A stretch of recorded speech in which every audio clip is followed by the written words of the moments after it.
Perkenalkan, nama saya Dwi Norma Priyanti dengan nomor NIM 11220130000039, Prodi Pendidikan Bahasa dan Sastra Indonesia, UIN Syarif Hidayatullah, Jakarta.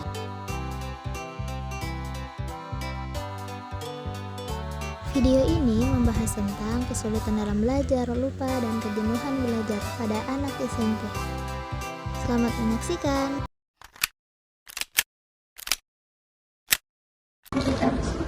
Assalamualaikum warahmatullahi wabarakatuh. Perkenalkan, nama saya Dwi Norma Priyanti. Saya mahasiswa Pendidikan Bahasa dan Sastra Indonesia Universitas Islam Negeri Syarif Hidayatullah, Jakarta. Di sini saya akan mewawancarai. Perkenalkan, nama saya Karin Alkarani, kelas 8 SMP. Saya sekolah di Cahaya Madinah. Saya akan mengaitkan mengenai kesulitan belajar yang dialami Karin ya, karena Karin kan selain sekolah juga balik ke pondok ya. Menurut Karin nih, di antara semua pelajaran yang dipelajari, pelajaran apa yang paling sulit? Menurut aku sih matematika. Matematika. Kenapa itu? Karena aku kurang suka rumus gitu, jadi kayak mau belajar juga, ngapain rumus gitu. Terus gimana cara Karin ngadepin kesulitan itu? Ya dengan ngapalin lagi gitu, baca-baca lagi, lihat soal-soalnya gitu loh. Berarti Karin tuh nyari sendiri gitu ya, kayak belajar sendiri. Nanti pas sudah di kelas baru diulang lagi sama gurunya gitu ya. Kemudian selain faktor yang tentang rumus tadi, adakah faktor lain kayak dari lingkungan, atau dari siapa gitu? Ya kadang teman-teman juga pada berisik gitu loh, pada ganggu, jadi ya kita mau fokus juga susah. Jadinya ikutan berisik. Terus cara Karin ngadepin gitu gimana? Kayak apa gitu? Ya ayo belajar gitu.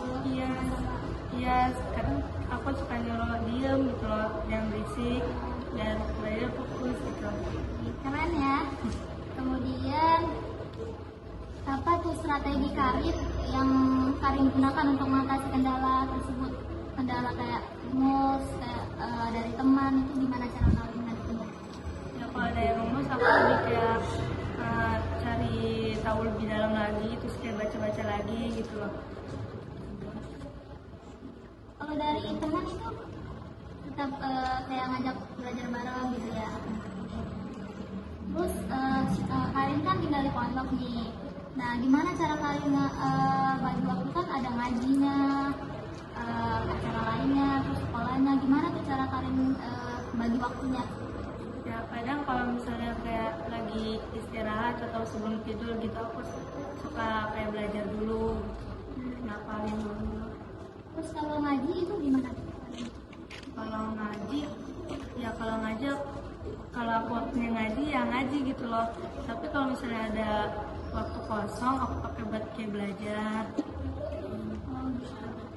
Berarti Karin tuh kayak lebih memanfaatkan waktu, kalau ada waktu senggang gitu Karin belajar sendiri gitu ya, supaya menutupi yang kekurangan pada pelajaran sebelumnya ya. Terus nih kan Karin kan suka sulit bagi waktu. Gimana cara Karin kayak ini tuh harus belajar dulu atau gimana gitu? Kayak apakah harus belajar dulu, harus siap ngajinya baru ntar kegiatan lain?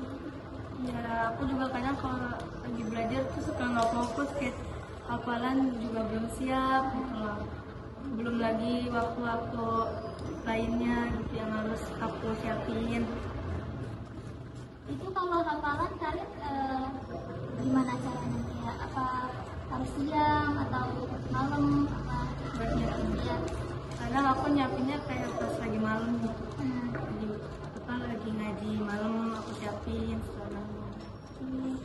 Terus dalam mengatasi kesulitan yang Karin temuin tuh, ada nggak kayak dukungan dari teman atau dari kakak asramanya yang menguatkan Karin gitu, kayak ayo belajar? Ada sih, kadang juga kalau lagi malas belajar atau lagi stuck buat belajar gitu, aku suka kayak inget, ya Allah aku harus bisa gitu, aku harus banggain walaupun aku gitu. Dan kalau dari teman gimana? Ada juga sih, kadang kalau lagi malas temen tuh kadang bilang ayo Karin gitu bisa gitu loh, kayak dimangatin aja. Berarti Karin termotivasi tuh. Terus selain masalah apa yang menghalangi Karin dalam kesulitan belajar di pondok? Maksudnya selain masalah-masalah itu tuh kayak apa aja masalah lainnya yang Karin kesulitan? Kan Karin tuh anak pondok. Ada nggak kesulitan lain gitu selain belajar kayak dari yang lain? Ya kadang juga susah ngapal sih, kayak apalagi kayak lagi males gitu, lagi banyak buat kegiatan, kayak susahnya gitu. Karin ini kan tinggal di asrama ya di pondok. Kadang-kadang suka rindu nggak gitu sama yang di rumah? Suka rindu sih kan. Gimana itu Karin ngobatin rindu? Ya dengan aku apa namanya ingat semua kata-kata orang tua gitu, aku lebih giat lagi buat belajar, lebih naik lagi gitu. Berarti semua itu mendukung Karin ya buat kayak ayo belajar lagi gitu, ayo pengen sukses gitu ya. Oke, terima kasih Karin.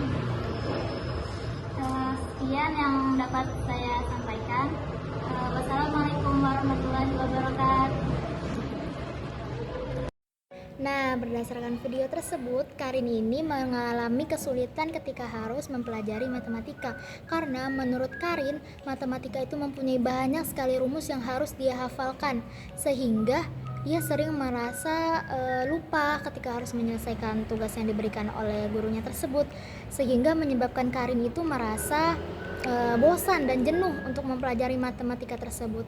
Namun hal itu tidak menghalangi Karin agar dapat memahami materi tersebut, karena dia mempunyai konsep diri yang positif. Terbukti ketika dia mengatakan pada saat luang dia mengulang kembali materi yang telah diberikan oleh gurunya tersebut agar tidak tertinggal oleh teman-teman yang lain. Selain itu, Karin juga bisa mengontrol emotional questionnya. Terbukti ketika dia mengalami kesulitan faktor lingkungan seperti temannya yang mengajak dia berbicara ketika guru menjelaskan materi. Dia bisa mengatasi kesulitan tersebut dengan cara dia mengontrol emosinya, dengan cara mengajak temannya untuk memperhatikan gurunya tersebut agar mereka bisa sama-sama memahami materinya. Kemudian Karin ini juga mempunyai SQ yang baik, karena Karin ini kan tinggal di pondok ya. Dia itu ada waktu buat mengaji, tadarus, dan tak lupa pula belajar, sehingga SQ yang terbentuk kepada Karin ini membuat dia itu menjadi lebih religius, karena dia itu harus rutin setiap hari itu ada mengaji, sehingga menyebabkan dia itu mempunyai IQ yang baik karena emotional quotient dia juga sudah baik, sehingga menimbulkan SQ dan IQ-nya juga baik.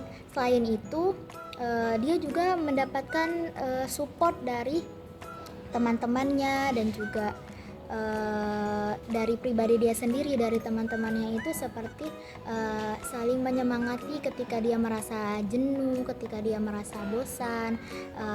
Mereka saling menyemangati untuk ayo terus belajar, sehingga mereka itu timbul motivasi untuk belajar lebih giat lagi. Selain itu Karin ini juga untuk seumuran Karin, dia juga sudah berpikir bahwa dia itu harus belajar dan tidak boleh bermalas-malasan, karena dia ingin membanggakan kedua orang tuanya dengan cara dia belajar dengan bersungguh-sungguh. Nah, terbukti Karin ini mempunyai IQ yang baik, SQ yang baik, dan emotional quotient yang baik, sehingga dia bisa mengatasi kesulitan-kesulitan dalam pelajaran tersebut dengan cara dia sendiri.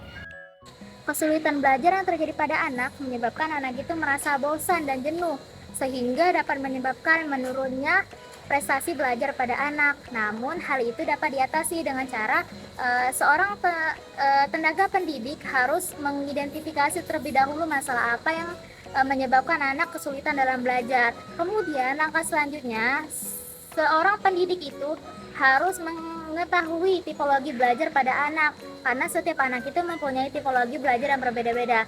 Seperti anak yang cenderung visual itu lebih kepada penglihatan, namun anak yang cenderung auditorial itu lebih kepada pendengaran, seperti mengajak dia bercerita dan berdiskusi. Namun anak yang kinestetik itu lebih kepada gerakan. Semakin banyak dia melakukan gerakan, itu artinya dia sedang menangkap ilmu yang diberikan oleh gurunya tersebut. Nah, tak lupa pula seorang guru itu harus memberikan apresiasi kepada seorang anak, karena dengan begitu anak merasa dia didukung oleh orang-orang di sekitarnya. Nah, tak lupa pula orang tua juga harus mendukung, karena menurut teori konvergensi, keberhasilan seorang anak itu tidak ditentukan dari satu faktor, melainkan dua faktor, yaitu faktor keluarga dan faktor lingkungan. Cukup sekian yang dapat saya sampaikan mengenai kesulitan belajar pada anak. Semoga ilmunya bermanfaat bagi kita semua. Assalamualaikum warahmatullahi wabarakatuh.